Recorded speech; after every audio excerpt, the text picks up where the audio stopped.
biological family. You wonder about who they are. Yeah.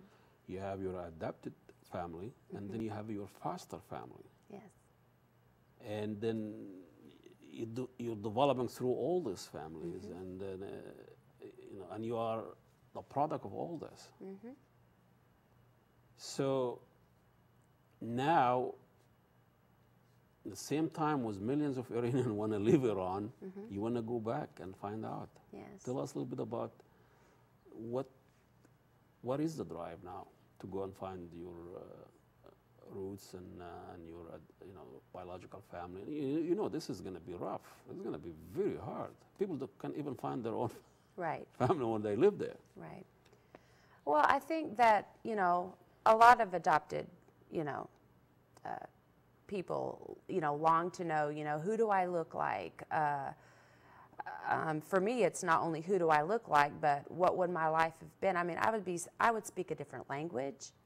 I would wear a different, wardrobe daily if I were living in Iran. I would probably, be of a different faith. And so I think just that curiosity of what would life have been like? What would my life have So been like? you were raised as a Christian? I was raised as Christian, and now I consider myself spiritual.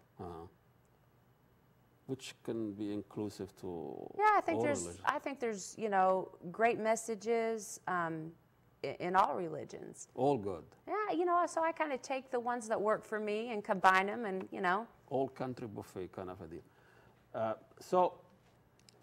What's the strategy? What are the things you've done to kind of start your search as far as going to Iran here? Well, I received my passport, and I plan on going in April.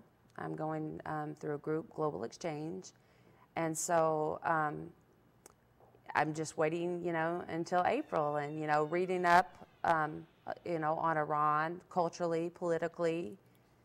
The information that you're gonna so you get to the airport in Tehran hopefully safely and everything is fine and let you in, and then what? Well, I'm sure they're going to start speaking Farsi to me, and I'm not going to know what they're saying. So I'm going with, a group, and I'm sure they'll lead the way for me. I'll be traveling to Isfahan, Tehran, and Shiraz. So you have the name of the orphanage, you have the name of places where you've been raised at that year, so you can just start somewhere. Well, the orphanage, I have some friends who own the Caspian, great restaurant.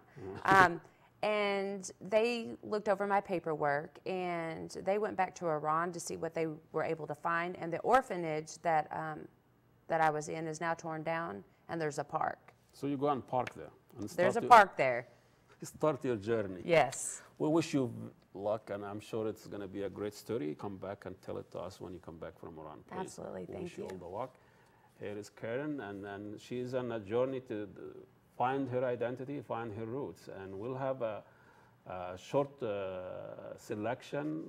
Ramadan was last week, ended, and here is some piece about how we spend Ramadan in the Twin Cities. Assalamu alaikum, and God bless you all.